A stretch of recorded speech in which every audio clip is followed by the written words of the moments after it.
நடிகர் ரோபோசங்கரின் உடல் தற்போது வலசரவாக்கத்தில் உள்ள மின் மயானத்திற்கு கொண்டு வரப்பட்டிருக்கிறது.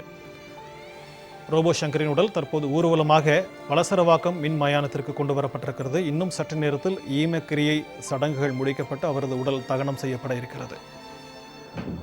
திரையுலகினர் மற்றும்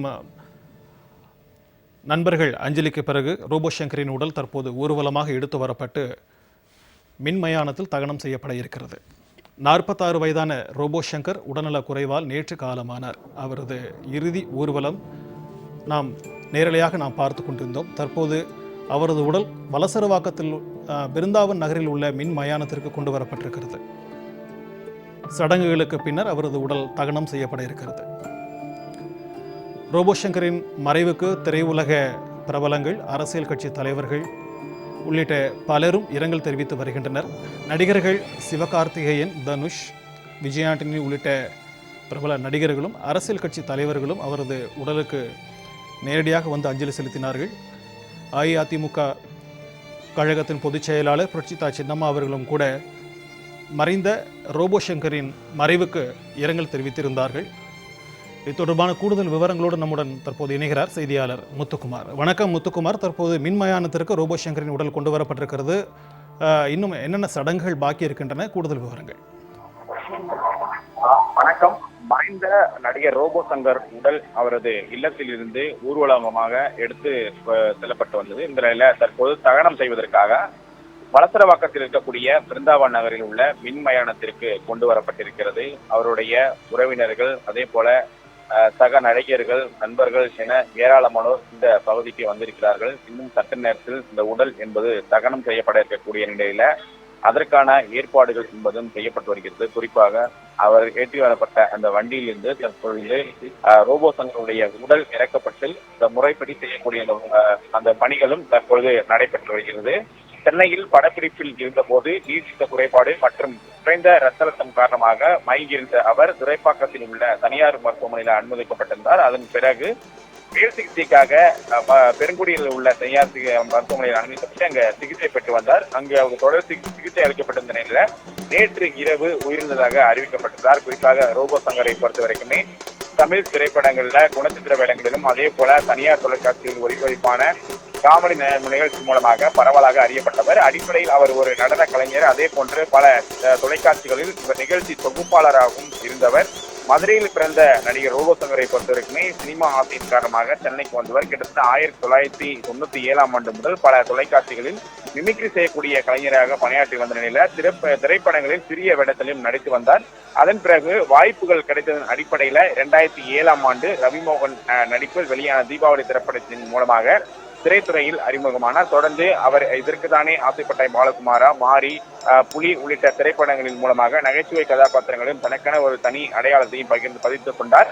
இதிலும் சிறப்பாக மாரி திரைப்படத்தில் இடம்பெற்றவருடைய கதாபாத்திரம் படம் வெளிவந்த சமயத்தில் இதுவரை உச்சத்திற்கு கொண்டு போனது. திரைப்படங்கள் தாண்டி தொலைக்காட்சி தொடர்களில் நடுவராக இருந்து எல்லோருடைய மனதிலும் பதியக்கூடிய வகையில் இருந்தார். வேலன்னு வந்துட்டா வெள்ளைக்காரன் படத்தில் கூட இவருடைய அன்னைக்கு காலையில் 6 மணி காமெடி மிகவும் பிரபலமாக பேசப்பட்டது. இந்த நிலையில பாடி பில்டரான இவரை பொறுத்த வரைக்குமே இடையில மஞ்சள் காமலையின் காரணமாக சிகிச்சை பெற்று வந்ததாகவும், அதே போல உடல்நிலை சரியில்லாத காரணத்திலும் உடல் எடை குறைந்து மெலிந்த தோற்றத்தில் ரோபோசங்கர் காணப்பட்டார். அதன் பிறகு ஒரு சில பயிற்சிகள், அது மட்டுமல்லாமல் உடற்பயிற்சிகள், உணவு பழக்கங்கள் மூலமாக மீண்டும் தன் உடலுக்கு எடையை அதிகரித்து பழைய நிலைக்கு வந்த ரோபோசங்கர் அதன் பிறகு மீண்டும் நிகழ்ச்சிகள் மற்றும் சிறப்பு விருந்தினராக பங்கேற்று வந்தார். கடைசியாக சமீபத்தில் நடைபெற்ற ஒரு நிகழ்ச்சியில கூட அவர் கலந்து கொண்டார். திரைப்படங்கள் நடிப்பது, தொலைக்காட்சிகளை தொகுத்து வழங்கி வந்தார். கமலஹாசன் நடிப்பில் வெளியான வேட்டையாடு விளையாடு, இந்தியன் உள்ளிட்ட திரைப்படங்கள் திரையரங்களில் ரிலீஸ் செய்த போது திரைப்படத்தின் காட்சிகளை மேலதாள முழக்கத்துடன் பட்டாசுகள் வெடித்தும் நடனமாடியும் பாடியும் கொண்டாடினார் என்பது குறிப்பிடத்தக்க ஒன்றாகும். சமீபத்தில் இவரது ஒரே மகளரான இந்திரஜா சங்கருக்கு பிரமாண்டமாக திருமணம் செய்து வைத்தனர். சமீபத்தில் வடபழனி பிரசாத் லேபில் நடைபெற்ற அந்த காஜிலா என்ற திரைப்படத்தின் படப்பிடிப்பு பூஜை நிகழ்ச்சியில் ரோபோசங்கர் சிறப்பு விருந்தினராகவும் கலந்து கொண்டார். இந்த நிலையில சில தினங்களுக்கு முன்பாக தான் குறைந்த ரத்த அழுத்தத்தின் காரணமாக மருத்துவமனையில் அனுமதிக்கப்பட்டு வந்த நிலையில எப்படியேனும் அவரை காப்பாற்ற வேண்டிய நோக்குகள் தான் தொடர்ச்சியாக அவர் தரப்பிலிருந்து ஈடுபட்ட நிலையில நேற்று உயிரிழந்த சம்பவம் என்பது மிகப்பெரிய சோகத்தை திரையுலக மத்தியிலும் அனைவரும் மத்தியிலும் ஏற்படுத்தியது. குறிப்பாக ரோபோசங்கரை பொறுத்த வரைக்குமே தன்னுடைய கடின உழைப்பு காரணமாகவே மிகுந்த ஏழ்மை நிலையில் இருந்து தன்னை படிப்படியாக முன்னேற்றி கொண்டு வந்து அவரை மஞ்சள் காமாலை நோய் என்பது முடக்கிவிட்டது. ஆனாலும் அதிலிருந்து மீண்ட அவர் தற்பொழுது காலமாகியிருப்பார். இவருடைய மறைவு என்பது திரைத்துறையினர் மத்தியில மிகுந்த வருத்தத்தை ஏற்படுத்தியுள்ளது.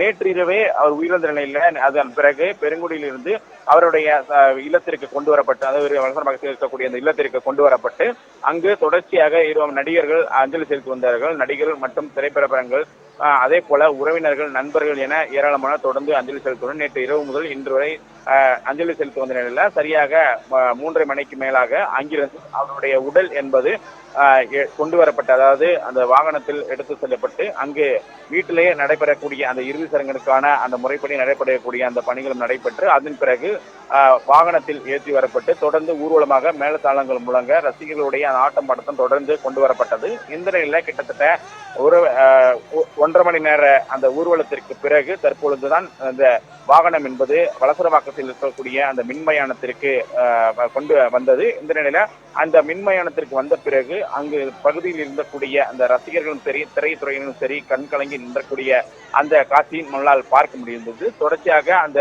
வாகனத்திலிருந்து அவருடைய அந்த உடலை எடுத்து செல்லப்பட்டு தற்பொழுது அந்த மின்மயானத்தில் வைத்து அந்த கடைசியாக செய்யக்கூடிய அந்த இறுதி சடங்குக்கான அந்த பணிகளும் மேற்கொண்டு வருகிறார்கள். தற்பொழுது அந்த பணிகள் நடைபெற இருக்கக்கூடிய இடத்துல அவருடைய மனைவி, அதே போல அவருடைய மகள்கள், மருமகன் உள்ளிட்ட அவருடைய உறவினர்கள், நண்பர்கள், திரை பிரபலங்கள் என ஏராளமானோர் இந்த பகுதியில் இருக்கிறார்கள். மிகவும் பிரபலமான ரோபோ சங்கர் இந்த திரையுலகத்தை விட்டு மறைந்திருப்பது மிகப்பெரிய ஒட்டுமொத்த ரசிகர்களிடையே மிகப்பெரிய சோகத்தை ஏற்படுத்தியிருக்கக்கூடிய நிலையில அவருடைய இந்த இறுதி சடங்கு என்பது தற்பொழுது நடைபெற்று வருகிறது. முத்துக்குமார், உங்களுடைய தகவல்களுக்கு நன்றி.